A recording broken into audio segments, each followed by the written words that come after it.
Right, so here's a couple of test cells, and how I've made them is with lead and carbon, similar to the previous one I showed. The carbon comes from old AA's or AAA's. Here's one of the carbon rods from inside. And the lead comes from a gel battery that's probably a couple of decades old now.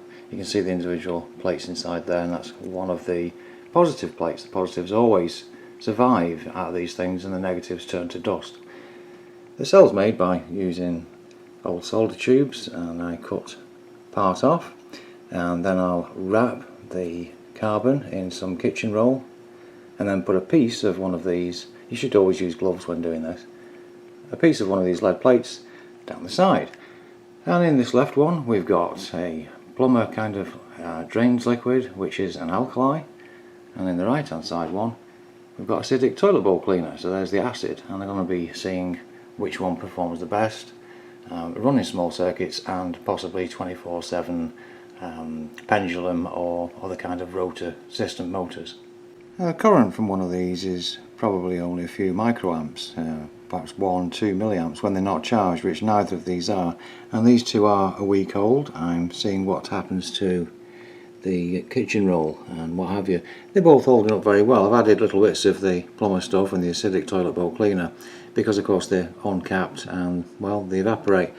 But on the acid one, 0.949 volts, and on the alkaline one just 0.379, which I was surprised about. I don't know whether it's not lasting as well or what. It started out at about 0.8 and I don't know, but the acid one, that's holding up fine.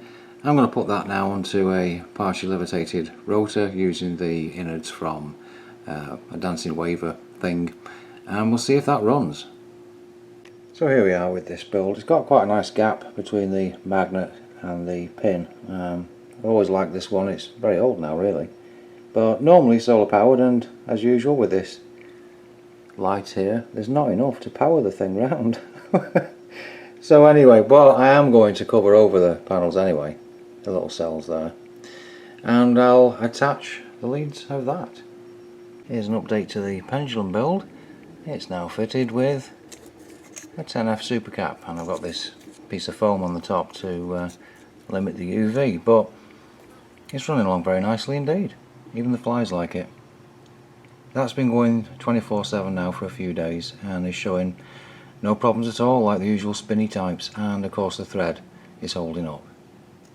So there we are, that's an update on that.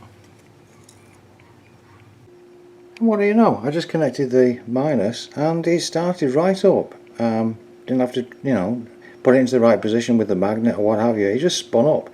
That's running fine. I am surprised. I've got my own capacitor on here, 470 UF, and that makes it easier to connect things up onto the legs of the capacitor.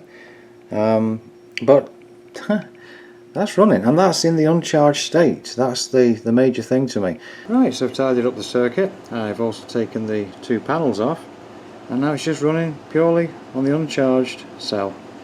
So we'll see how this does, but it's running quite nicely indeed. Okay, thanks for watching.